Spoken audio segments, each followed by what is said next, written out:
நேத்து மார்க்கெட்ல Godrej consumer product share வந்து 5% கிட்ட கரெக்டா இருந்தது.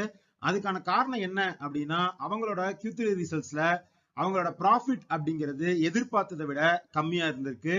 இந்த குவார்டர்ல அவங்க 498 கோடி வந்து ப்ராஃபிட் பண்ணியிருந்திருக்காங்க.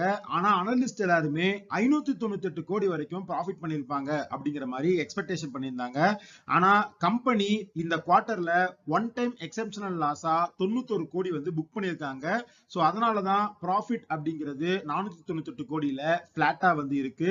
இந்த ஒரு காரணத்தினால ஷேரை வந்து 5% அடிச்சிருக்காங்க. ரெவென்யூ எப்படி இருக்கு அப்படின்னு பார்த்தோம்னா revenue year on year 9% increase ஆகி 4099 கோடியா இருக்கு. அதே மாதிரி ப்ராஃபிட் மார்ஜினும் எக்ஸ்பேண்ட் ஆயிருக்கு 21.5%. ஸோ இது ரெண்டுமே வந்து ஒரு பாசிட்டிவா இருக்கு. ரெவென்யூல பார்த்தோம் அப்படின்னா இன்டர்நேஷனல் மார்க்கெட்ல இந்தோனேஷியா இவங்களுக்கு ஒரு முக்கியமான மார்க்கெட். ஆனா அங்க ரெவென்யூ growth வந்து கொஞ்சம் மியூட்டடா தான் இருக்கு.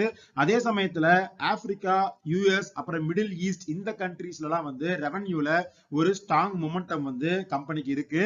இந்தியால டொமஸ்டிக் மார்க்கெட் எடுத்து பார்த்தோம் அப்படின்னா அவங்களோட வால்யூம் growth அப்படிங்கிறது 6% ஆகும்.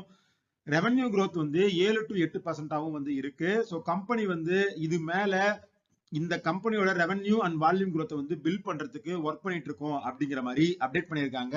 ஸோ இந்த டிராப்புக்கு அப்புறம் இந்த ஷேரை நான் கன்சிடர் பண்ணுவேனா அப்படின்னு பார்த்தேன்னா இதோட வேல்யூவேஷன்ஸ் ரொம்ப ஹையா இருக்கு.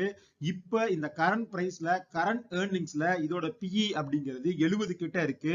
இதுவே பினான்சியல் இயர் 27ல இவங்க எவ்வளவு ஏர்னிங்ஸ் பண்ணுவாங்க அப்படிங்கிறத ப்ரொஜெக்ட் பண்ணி மேட்ச் பண்ணி பார்த்தோம் அப்படின்னாலுமே பிஇ வந்து 50க்கு மேல இருக்கு. ஸோ இப்போதைக்கு இதோட வேல்யூவேஷன் அப்படிங்கிறது காஸ்ட்லியா இருக்கு அப்படிங்கறத என்னோட கருத்தா இருக்கு. இந்த ஷேர்ல லாங் டர்ம் growth பொட்டன்ஷியல் இருக்கு. அதே மாதிரி ஆப்பரேட்டிங் பெர்ஃபார்மன்ஸ் வந்து ஸ்ட்ராங்கா இருந்தாலும் வேல்யூவேஷன்ஸ் ரொம்ப அதிகமா இருக்கிறதுனால இப்போதைக்கு இந்த பிரைஸ்ல இந்த ஷேரை கன்சிடர் பண்றது அப்படிங்கிறது எனக்கு உகந்ததாக இருக்காது.